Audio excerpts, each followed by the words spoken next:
children. In this video, we are going to learn about displacement reaction and double displacement reaction.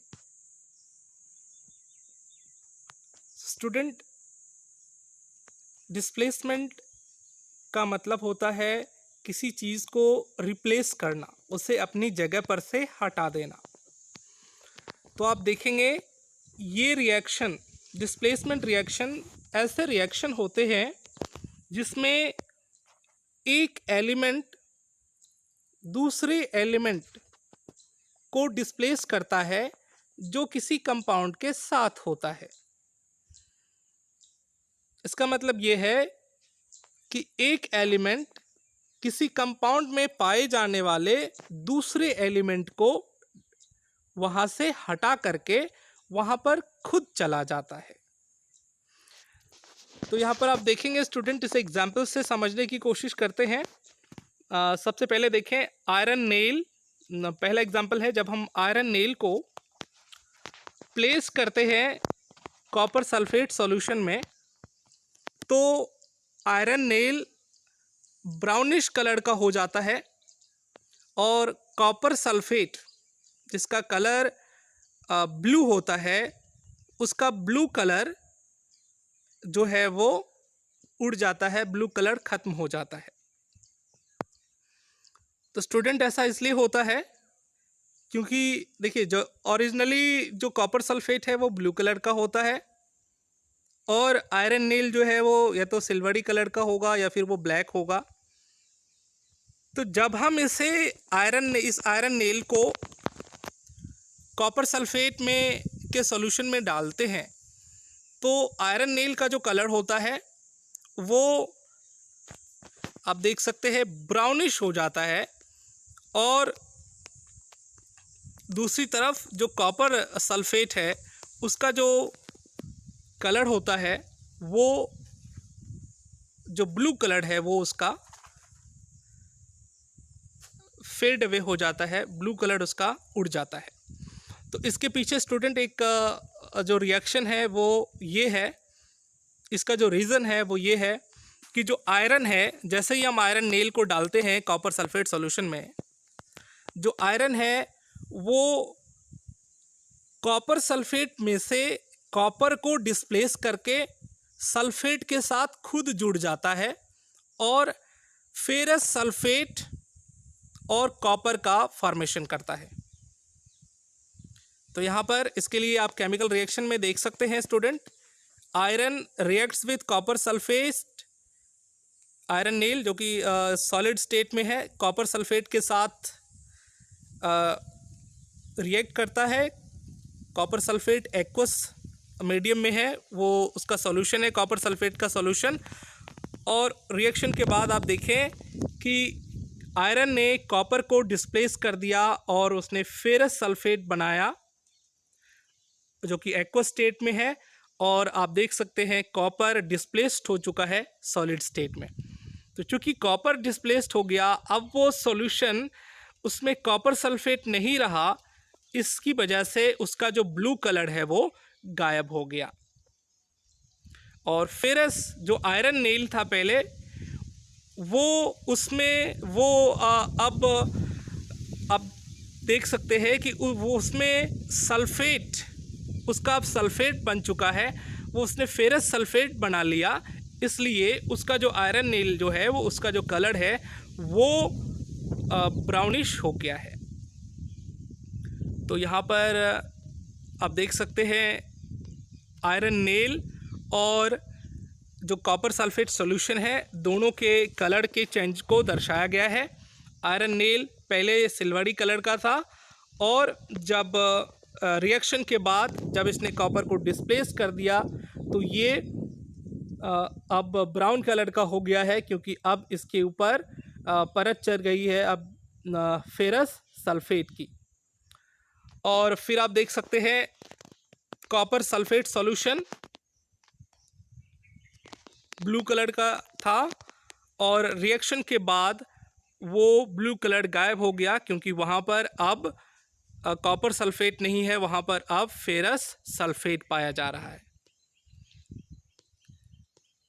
दूसरा example हम देखते हैं student कि जब जिंक ग्रेन्यूल को, जिंक के छोटे छोटे टुकड़ों को कॉपर सल्फेट सॉल्यूशन में रखा जाता है तो जिंक कॉपर को डिस्प्लेस करके जिंक सल्फेट बनाता है, जिंक सल्फेट का निर्माण करता है। तो यहाँ पर आप देख सकते हैं ये एक डिस्प्लेसमेंट रिएक्शन है, क्योंकि जिंक ने कॉपर को, जिंक जो कि सॉलिड स्टेट में है, कॉपर सल्फेट का सॉल्यूशन है एक्वस स्टेट में, और फिर देखें रिएक्शन के बाद जिंक ने कॉपर को डिस्प्लेस किया और जिंक सल्फेट बनाया एक्वस स्टेट में, और फिर कॉपर जो है वहाँ से डिस्प्लेस हो गया है सॉलिड स्टेट में।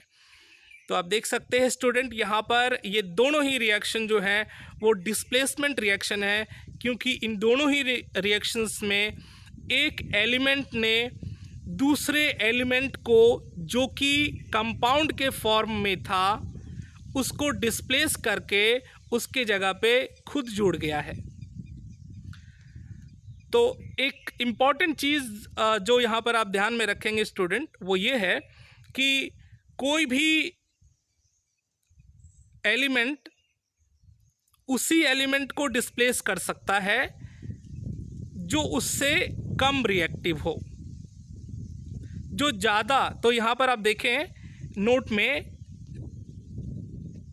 डिस्प्लेसमेंट रिएक्शन के अंदर a more reactive element displaces less reactive element. हमेशा एक ज़्यादा रिएक्टिव एलिमेंट ही कम रिएक्टिव एलिमेंट को डिस्प्लेस कर सकता है। कभी भी एक कम रिएक्टिव एलिमेंट ज़्यादा रिएक्टिव एलिमेंट को डिस्प्लेस नहीं कर पाएगा। इस चीज़ को आप हमेशा ध्यान में रखें।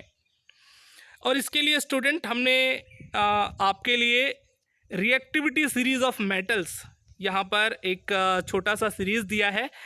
आप इसे मेमोराइज़ कर लें, इसका आप प्रैक्टिस कर लें 2-3 बार ताकि आपको ये अच्छे से याद हो जाए रिएक्टिविटी सीरीज़।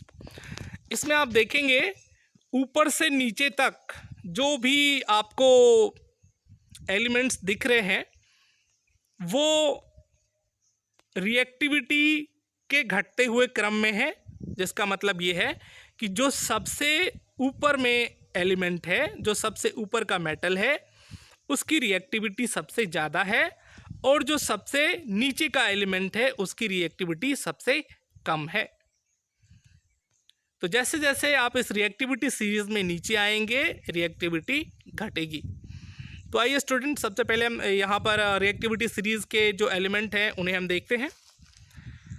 पोटेशियम सबसे ज़्यादा रिएक्टिव मेटल है, इसके बाद सोडियम, फिर calcium, followed by magnesium, aluminium.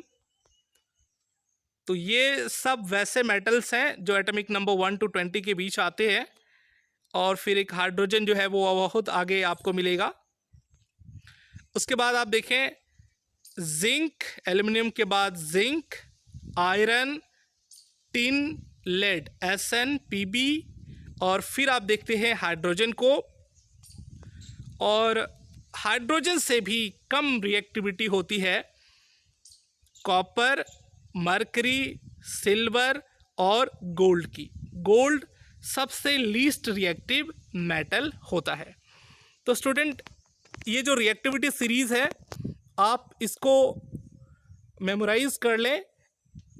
Reactivity series के अकॉर्डिंग ही, रिएक्टिविटी के अकॉर्डिंग ही डिस्प्लेसमेंट रिएक्शन में कोई एलिमेंट किसी दूसरे एलिमेंट को कंपाउंड स्टेट से डिस्प्लेस कर सकता है। आइए स्टूडेंट यहाँ पर अब हम देखते हैं उसका एप्लीकेशन रिएक्टिविटी सीरीज़ का। आप देखिए फॉर एग्जांपल आयरन नेल को जब कॉपर सल्फेट के सॉल्यूशन में रखा गया तो उसने कॉपर को डिस्प्लेस कर दिया और फेरस सल्फेट का फॉर्मेशन कर लिया। लेकिन इसके ऑपोजिट आप फेरस सल्फेट के सॉल्यूशन में यदि कॉपर के वायर्स या फिर कॉपर का नेल डालते हैं तो कोई भी रिएक्शन नहीं होने वाला है, क्योंकि जो कॉपर है वो चूंकि आयरन से लेस रिएक्टिव है, इसलिए वो कभी भी आयरन को डिस्प्लेस नहीं कर सकता है। तो स्टूडेंट यहां पर आप देख सकते हैं, ये जो दूसरा रिएक्शन है फेरस सल्फेट के सॉल्यूशन में, जब कॉपर को डाला जाएगा, कॉपर के वायर या कॉपर के नेल को डाला जाएगा, तो कोई भी रिएक्शन नहीं होगा, क्योंकि कॉपर लेस रिएक्टिव एलिमेंट है आयरन की तुलना में, इसलिए वो आयरन को कभी भी डिस्प्लेस नहीं कर सकता है। तो स्टूडेंट आप याद रखें, डिस्प्लेसमेंट रिएक्शन होने के लिए जो एलिमेंट दूसरे एलिमेंट को डिस्प्लेस करेगा वो ज़्यादा रिएक्टिव होना चाहिए। फिर आप देखें दूसरा एग्जाम्पल, हाइड्रोजन गैस को जब पास कराया जाता है सिल्वर क्लोराइड के सॉल्यूशन से, तो हाइड्रोक्लोरिक एसिड, हाइड्रोजन जो है वो सिल्वर को डिस्प्लेस कर देता है, क्योंकि हाइड्रोजन जो है वो सिल्वर से ज़्यादा रिएक्टिव है, और वो हाइड्रोजन क्लोराइड सॉल्यूशन का फॉर्मेशन करता है। लेकिन इसके ऑपोजिट, जब हाइड्रोक्लोरिक एसिड में सिल्वर को डाला जाएगा तो कभी भी सिल्वर क्लोराइड का फॉर्मेशन नहीं हो सकता, ये रिएक्शन पॉसिबल नहीं होगा। सिल्वर कभी भी हाइड्रोजन को डिस्प्लेस नहीं कर पाएगा, क्योंकि सिल्वर जो है वो हाइड्रोजन से कम रिएक्टिव है। तो स्टूडेंट हमेशा याद रखेंगे, ये जो डिस्प्लेसमेंट रिएक्शन है इसमें रिएक्टिविटी सीरीज की बहुत ही अहम भूमिका होती है, इसलिए आप रिएक्टिविटी सीरीज को अच्छे से प्रैक्टिस कर लें ताकि ये इस पर आपका अच्छा कमांड हो सके। फिर हम आगे बढ़ते हैं स्टूडेंट, हमारा आज का दूसरा जो रिएक्शन है वो है double displacement reaction. Double displacement reaction में आप देखेंगे दो कंपाउंड एक दूसरे से रिएक्ट करते हैं और उनके जो आयंस होते हैं उनका एक्सचेंज हो जाता है। जो नेगेटिव पॉजिटिव आयंस है वो एक दूसरे का बदल लेते हैं और इस तरह से दो नए कंपाउंड का फॉर्मेशन होता है डबल डिस्प्लेसमेंट रिएक्शन में। एग्जाम्पल से समझने की कोशिश करते हैं स्टूडेंट। यहाँ पर आप देखें कि जब पोटेशियम आयोडाइड सॉल्यूशन को लेड नाइट्राइट सॉल्यूशन में डाला जाता है तो येलो प्रेसिपिटेट बनता है लेड आयोडाइड का और पोटेशियम नाइट्रेट सॉल्यूशन भी बनता है उसके साथ साथ। तो यहाँ पर आप देख सकते हैं पोटेशियम आयोडाइड सॉल्यूशन और लेड नाइट्रेट सॉल्यूशन, ये दोनों आपस में जब रिएक्ट करते हैं, दोनों को आपस में जब मिलाया जाता है तो पोटेशियम के साथ आयोडाइड जुड़ा था, उसके साथ अब क्या होता है आप देखें आप कि उसके पोटेशियम के साथ अब नाइट्रेट जुड़ जाता है, पोटेशियम नाइट्रेट बन जाता है, और लेड के साथ नाइट्रेट जुड़ा था, अब लेड के साथ आयोडाइड बन जाता है। तो इस तरह से एक्सचेंज ऑफ आयंस होता है डबल डिस्प्लेसमेंट रिएक्शन के अंदर। आयन का एक्सचेंज होता है, दो कंपाउंड भाग लेते हैं इस रिएक्शन में, आयन का एक्सचेंज होता है जिसके बाद दो नए कंपाउंड बनते हैं। उसी तरह से दूसरा एग्जांपल स्टूडेंट आप देख सकते हैं। यहाँ पर एक और बात ये भी है कि जो प्रेसिपिटेट है उसका फॉर्मेशन होता है, कोई ना कोई एक प्रेसिपिटेट आपको देखने को मिल जाएगा प्रोडक्ट साइड में। ये एक इनसॉल्युबल सब्सटेंस होता है, सॉलिड सब्सटेंस होता है जो नीचे जमा हो जाता है सॉल्यूशन के अंदर, और इसका कुछ ना कुछ कलर है यहाँ पर आप देख सकते हैं। जैसे लेड आयोडाइड का कलर जो है यहाँ पर आप देख सकते हैं वो येलो है, और येलो प्रेसिपिटेट बनता है लेड आयोडाइड का। और फिर आप दूसरा रिएक्शन हम लोग देखते हैं, जब सोडियम सल्फेट सॉल्यूशन को डाला जाता है बेरियम क्लोराइड सॉल्यूशन में तो वाइट प्रेसिपिटेट बनता है बेरियम सल्फेट का, और उसके साथ साथ सोडियम क्लोराइड भी बनता है। तो यहाँ पर आप देख सकते हैं स्टूडेंट, सोडियम सल्फेट और बेरियम क्लोराइड रिएक्शन के बाद डबल डिस्प्लेसमेंट रिएक्शन है, तो उसके बाद क्या हो जाएगा, बेरियम क्लोराइड था तो उसकी जगह पे अब हो जाएगा बेरियम सल्फेट, और सोडियम सल्फेट था तो उसकी जगह पे हो जाएगा सोडियम क्लोराइड। तो आयंस जो हैं वो एक्सचेंज हो जाएंगे, और बेरियम सल्फेट जो है वो एक प्रेसिपिटेट है, इसका कलर वाइट होता है। यहाँ पर एनसीईआरटी में भी आप देख सकते हैं, ये डायग्राम भी है बेरियम इसी रिएक्शन से रिलेटेड। और उसके बाद स्टूडेंट आप देखेंगे एक और एग्जाम्पल हम देखेंगे।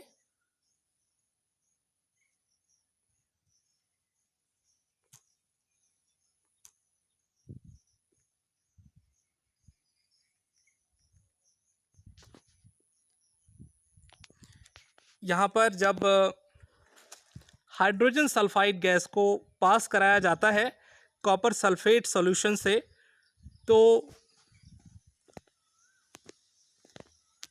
आप देखें कॉपर सल्फाइड का फॉर्मेशन होता है, ब्लैक प्रेसिपिटेट बनता है कॉपर सल्फाइड का, और सल्फ्यूरिक एसिड का निर्माण होता है। तो इस रिएक्शन में भी आप देख सकते हैं एक्सचेंज ऑफ आयंस हुआ है और एक प्रेसिपिटेट बना है जो कि कॉपर सल्फेट है और इसका कलर ब्लैक है। तो आप देख सकते हैं स्टूडेंट, डबल डिस्प्लेसमेंट रिएक्शन में दो रिएक्टेंट पार्टिसिपेट करते हैं, उनके बीच आयंस का एक्सचेंज होता है, और उसके बाद जो प्रोडक्ट बनता है उसमें से कोई एक प्रोडक्ट जो होता है वो प्रेसिपिटेट होता है।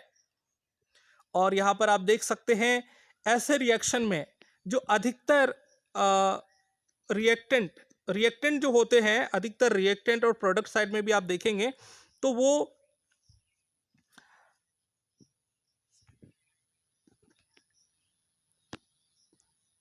आपको एक्वस स्टेट में देखने को मिलेंगे। So student, with this we have completed our study of displacement reaction and double displacement reaction. In our next classes we would be studying about oxidation and reduction reaction, and we have one more topic after that to study in this chapter, that is the application of oxidation and reduction reaction. That's all for today. Thank you. Have a nice day.